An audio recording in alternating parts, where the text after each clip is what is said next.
สบายดีพบกับข้าพระเจ้าตำนานล่าวที่หาเรื่องล่าวตำนานและเรื่องเล่าต่างๆมาเล่าสู่ทานฟังตั้งแต่อดีตและปัจจุบัน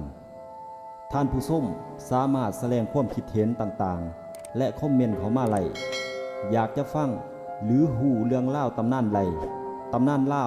จะหาทุกๆคำถามตามความสามารถที่จะหามาได้เพื่อมาเล่าสู่ทุกท่านได้ฟังนำกัน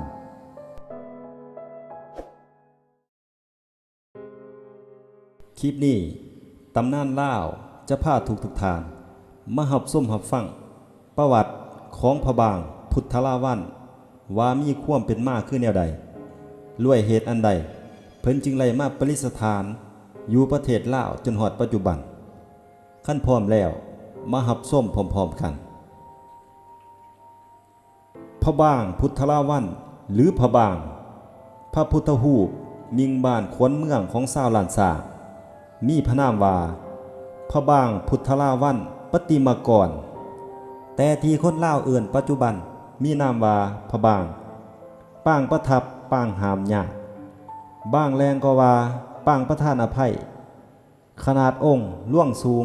70ซนน้ำหนัก 6,800 กรัมเนื้อแฮปัญจโลหะหายางแฮค่ำเป็นเอกและลอตันทั้งองค์สถานที่ประดิษฐานพิพิธภัณฑ์สถานแห่งศาสตร์พระราชวังหลวงที่เมืองหลวงพระบางมรดกโลกตำนานโดยสังเขปพระพุทธลาวันปฏิมากรหรือพระบางเป็นพระพุทธรูปที่เก่าแก่และศักดิ์สิทธิ์ที่สุดอีกองค์หนึ่งของโลกถือเป็นพุทธศาสนาสมบัติที่สูงค่ายิ่งของพุทธศาสนิกชนทั่วโลก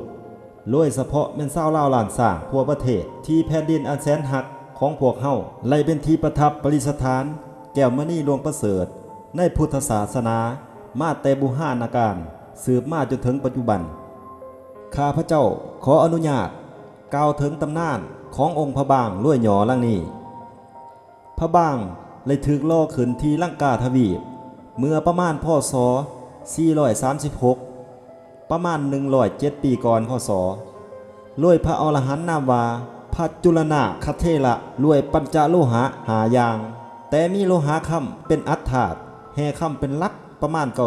90% และไล่บรรจุพระบรมสารีริกธาตุกะโหลกของพระพุทธเจ้าไว้ที่หาส่วนขององค์พระบางเช่น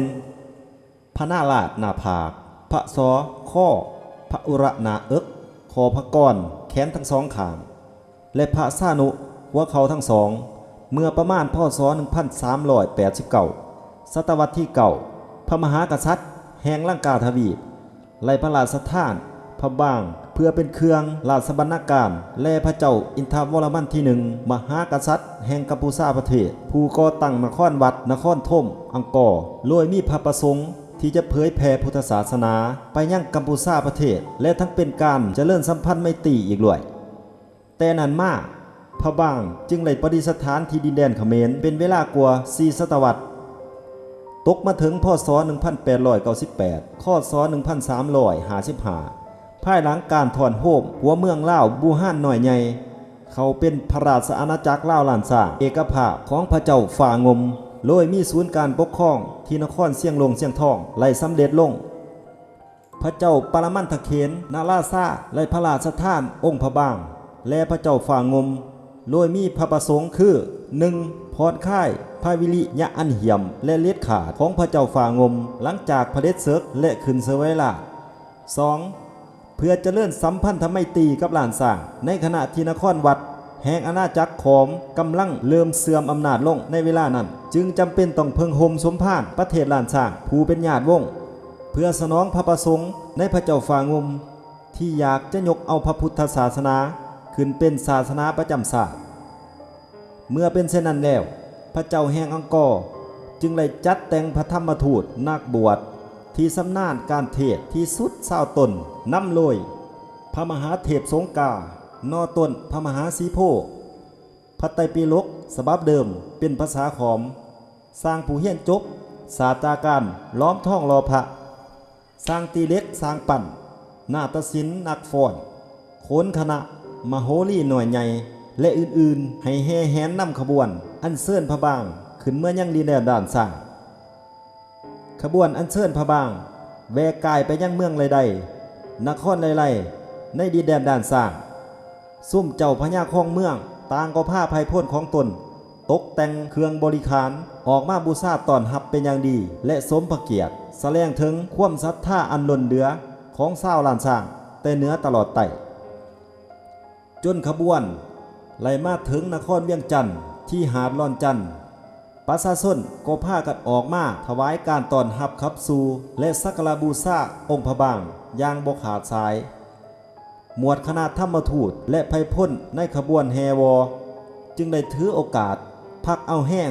ที่นครเวียงจันทน์โดยไล่ประดิษฐานพระบางไว้ที่หอพระบางหอเก่าที่กวมเอากำแพงของวัดอินแปงจากนั้นขบวนจึงออกเดินทางต่อจนไปถึงเมืองเวียงค่ำและพักเศร้าที่นั่นแต่พ่อหุงเศร้าขึ้นมาก็เกิดมีเหตุอัศจรรย์ขึ้นคือว่าพลทหารที่หามบัลลังก์ของพระบางบ่สามารถยกองค์ขึ้นได้จากที่เคยใส่ทหาร8นายก็เพิ่มเป็น16นายจนถึง24นายก็บ่สามารถยกหามขึ้นได้ฉะนั้นคณะธรรมทูตจึงเห็นดีอนุโลมตกลงให้ประดิษฐานพระบางไว้ที่เมืองเวียงค่ำเสียก่อนเป็นเวลา3ปีคือปีพ.ศ. 1898ถึง1901 ข้อศ. 1355ถึง1358ขั้นเมื่อบรรจบ3ปีที่ว่านั้นแล้วพระเจ้าฟ้างมและพระอัคคมเหสีแก้วเกงย่าได้จัดแต่งขบวนแห่ให้ลงไปยังเวียงค่ำและอัญเชิญองค์พระบางมาประดิษฐานในนครเชียงลงเชียงทองที่วัดยอดแก้วในปีพ.ศ. 2022ข้อศ. 1479ตกในสมัยพระเจ้าไสยจักรพรรดิแผ่นแผ่วเลยเกิดศึกญาติสร้างเผือกกับเจ้าจักรพรรดิเล่ท่านตงแห่งลายเวียดอันเป็นเหตุให้พระบางเลยถึงอัญเชิญมาประดิษฐานที่เวียงค่ำอีกหอบใหม่และพระองค์ก็เลยสวรรคตลงในปีพ.ศ. 2023ข้อศ. 1480เจ้าแทนค่ำราชโอรสพระองค์ที่สองในพระเจ้าไสยจักรพรรดิแผ่นแผ่วเลยสืบต่อเจตนาล่มของผู้เป็นบิลาโดยการผาบชนะขับไล่ทัพเวียดให้ออกจากแผ่นดินไล่ในที่สุดและไล่ขึ้นเสวยราชย์แทนพระบิลาโดยทรงพระนามว่าพระเจ้าสุวรรณบัลลังก์และทรงครองราชย์เลย6พรรษาก็ไล่สวรรคตลงในพ.ศ. 2029หรือข้อศ. 1486ในปีพ.ศ. 2030หรือข้อศ. 1487พระอนุชาน้องชายในพระเจ้าสุวรรณบัลลังก์ก็ไล่ขึ้นเสวยราชสมบัติต่อจากเจ้าสุวรรณบัลลังก์ผู้เป็นอ้ายและทรงพระนามเป็นพระเจ้าหลาแสนไทยพระเจ้าหลาแสนไทย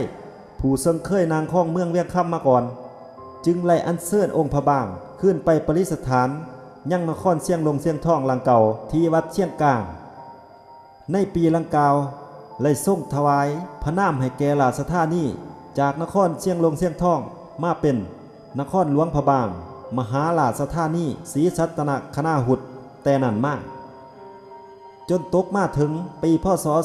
2046หรือข้อศ. 1503ภายหลังการสิ้นพระชนม์ของพระเจ้าหลาแสนไทยพระเจ้าวิสุณณราชโอรสพระองค์ที่8ในพระเจ้าไสยจักรพรรดิแผ่นแผ่ว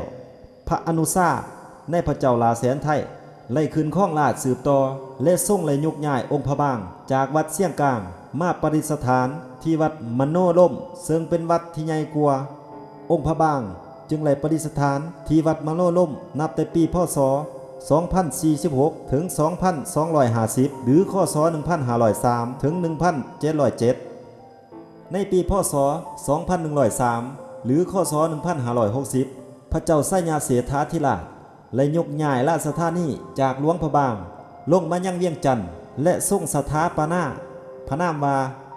เวียงจันทบุรีศรีสัตนคณาหุตอุตตมราชธานีให้เป็นศูนย์กลางการปกครองแห่งใหม่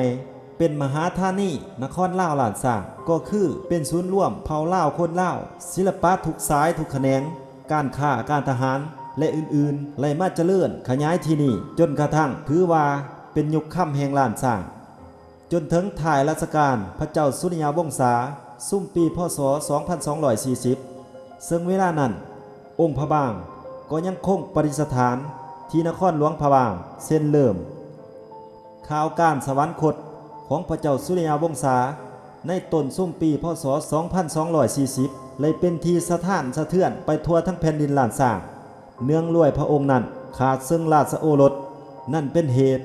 ให้เราพญาวงศ์ถือโอกาสนี้ญาติแย่งบัลลังก์ล้านสร้างห่มขาวแบ่งราชสมบัติแตกเป็นล่าวฝ่ายเหนือฝ่ายเวียงฝ่ายใต้จนก้าวไปถึงการแบ่งแผ่นดินเป็น3อาณาจักรจนตกมาถึงปีพศ 2243 หรือคศ 1700 พระเจ้าไส้องค์เวไล่เข้ามายึดเอากรุงศรีสัตนาคณาหุดเวียงจันทน์ลุยใส่กำลังทหารมาจากอานามและขึ้นข้องราชสมบัติเป็นพระเจ้าแผ่นดินล้านสร้างห่มขาวในขณะที่พระเจ้ากิงกิสลาและอินทรโสมนั่งข้องนครหลวงพระบางในเวลานั้น